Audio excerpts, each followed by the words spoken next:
Assalamualaikum warahmatullahi wabarakatuh.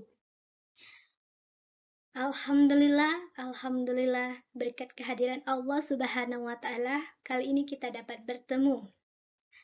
Dan tidak lupa pula kita hanturkan salawat serta salam kepada Nabi besar Muhammad Sallallahu Alaihi Wasallam. Asyhadu an la ilaha illallah wa asyhadu anna Muhammad Rasulullah. Salam sejahtera bagi kita semua. Selamat pagi, selamat siang, dan selamat malam kepada seluruh sahabat bahasa Indonesia. Perkenalkan, saya Leonie Merisa dengan nomor induk mahasiswa 22003108 dari Departemen Pendidikan Luar Biasa, Fakultas Ilmu Pendidikan, Universitas Negeri Padang. Yang saya hormati, Ibu Dr. Siti Ainim Lusti SPD dan MHum selaku dosen pengampun mata kuliah Bahasa Indonesia.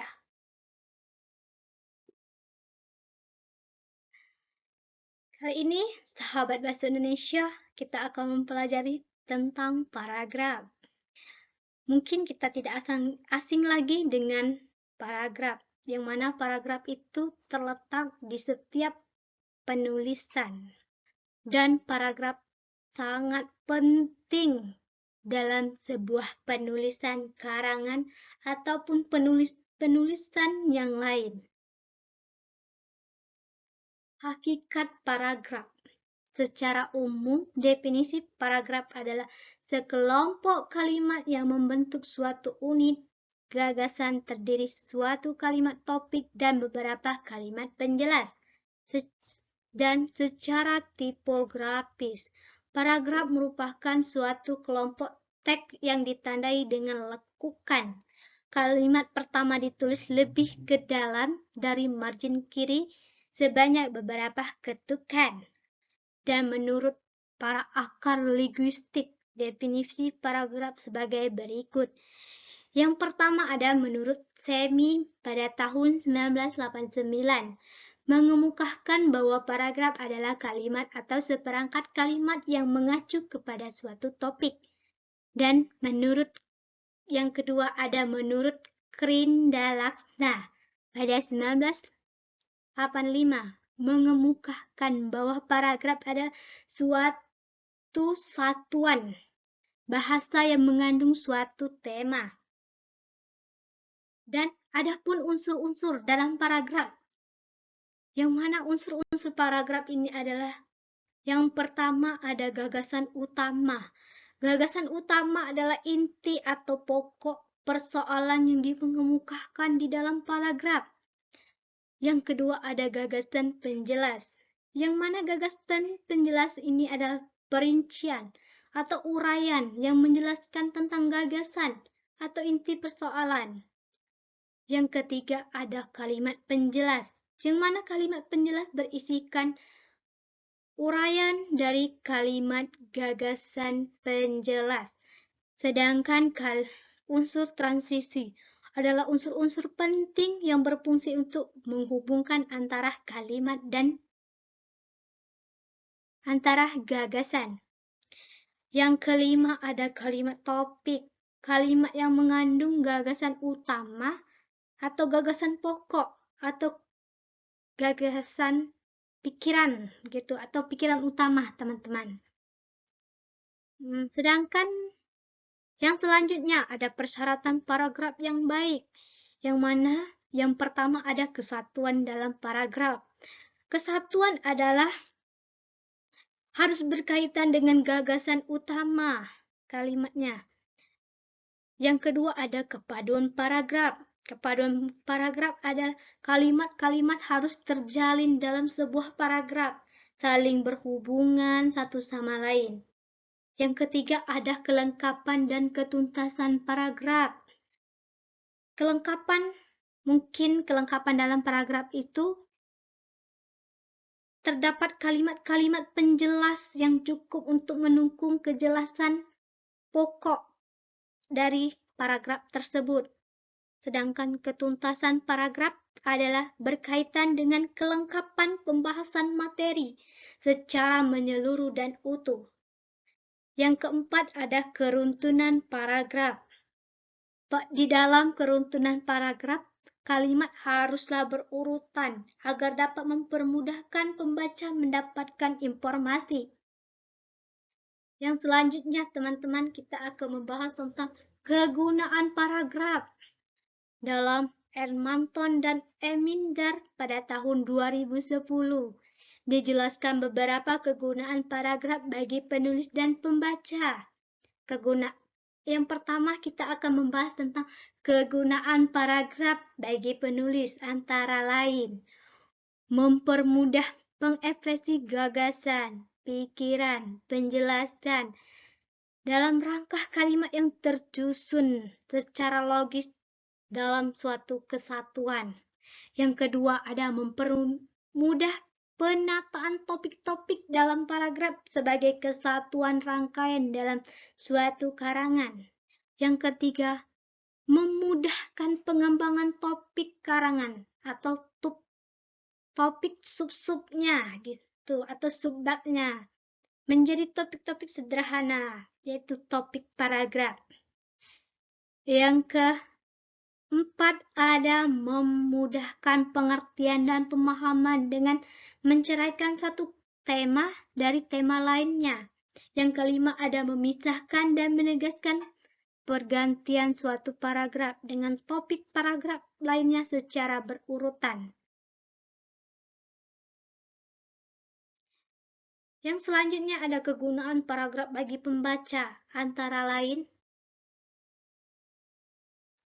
yaitu ditandai dengan pergantian topik paragraf yang satu dengan topik paragraf yang telah disajikan dengan topik paragraf akan disajikan. Yang kedua ada memudahkan pemahaman suatu topik atau paragraf karena secara formal telah dipisahkan dengan topik paragraf yang akan disajikan. Yang selanjutnya, teman-teman, kita akan membahas tentang jenis-jenis paragraf. Mungkin untuk jenis-jenis paragraf banyak sekali.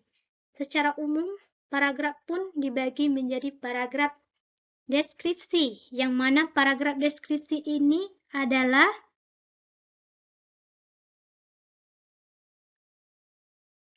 paragraf yang mengisikan atau berisikan gambaran-gambaran dari suatu keadaan sejelas-jelasnya, melibatkan kesan indera. Yang kedua ada paragraf narasi, yang mana paragraf narasi ini adalah paragraf yang mungkin tadi teman-teman yang kedua ada paragraf narasi nih. Paragraf yang mengungkapkan atau menceritakan rangkaian kejadian atau peristiwa, baik itu peristiwa, rekaan atau pengalaman hidup dari sang penulis. Yang ketiga ada paragraf argumentasi. Paragraf argumentasi ini adalah pendapat dari penulis. Yang ketiga ada paragraf eksposisi. Adalah paragraf yang bertujuan untuk menginformasikan suatu sehingga memperluas pengetahuan. Yang ketiga ada paragraf persuasi atau paragraf yang berisikan kalimat-kalimat ajakan. Dari jenis paragraf secara umum, mungkin di sini saya akan mencontohkan salah satu dari kelima jenis paragraf ini, yaitu tentang paragraf deskripsi. Yang mana contoh paragraf deskripsi itu ada kayak kita menjelaskan tentang pemandangan pantai Perlitis Yogyakarta sangat mempersona. Sebelah kiri pantai terlihat tebing yang sangat tinggi. Sedangkan sebelah kanan kita dapat melihat ada batu karang besar.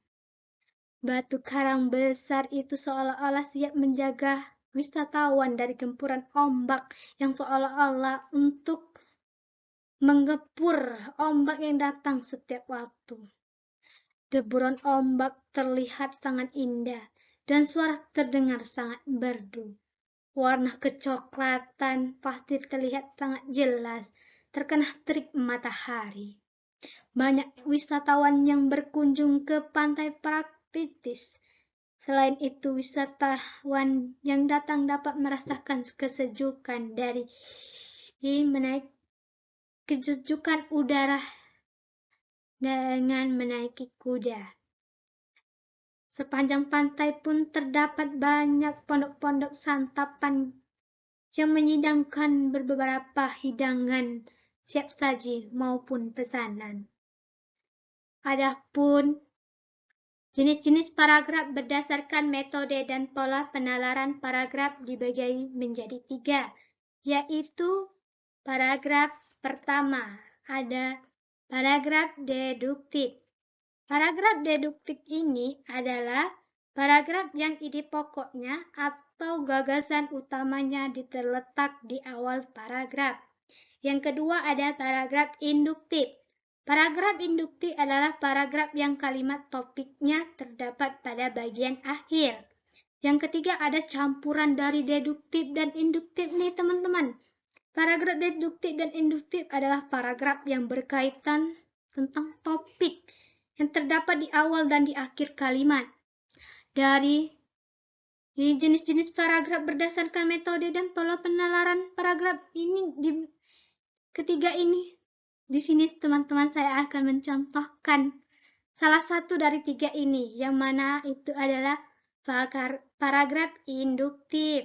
Contohnya, ada salju yang turun dari langit, memberikan hiasan yang indah untuk bumi. Beberapa kota disulap dengan nuansa putih, menghasilkan pemandangan cantik dan pemikat keindahan. Hawa dinginnya semakin hari menggigit kawasan-kawasan yang beriklim subtropis dan beriklim sedang ini. Inilah musim dingin yang terjadi di negeri matahari terbit.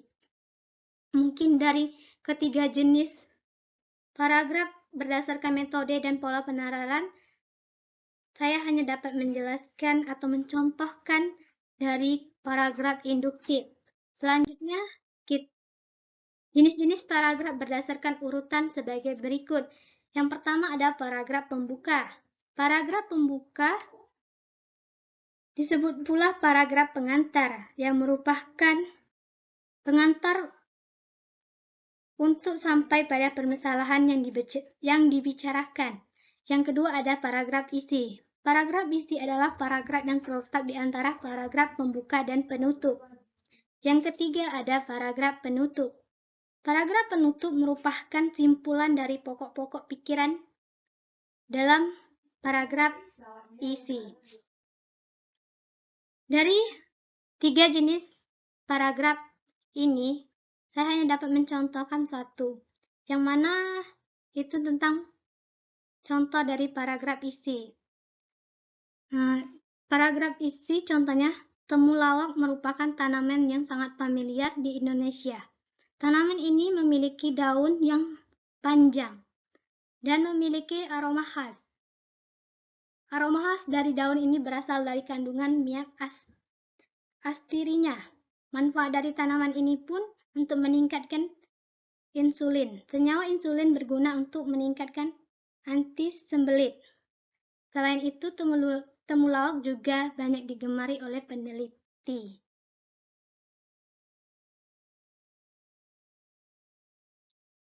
Mungkin sekian dari hasil presentasi dari saya. Untuk sebelum mengakhiri presentasi ini, saya ingin menyampaikan sebuah kalimat. Jangan pernah menyerah karena apapun. Jika sudah takdir, pasti akan berhasil. Semangat, pasti bisa. Saya akhiri presentasi kali ini. Sekian, terima kasih. Waalaikumsalam warahmatullahi wabarakatuh.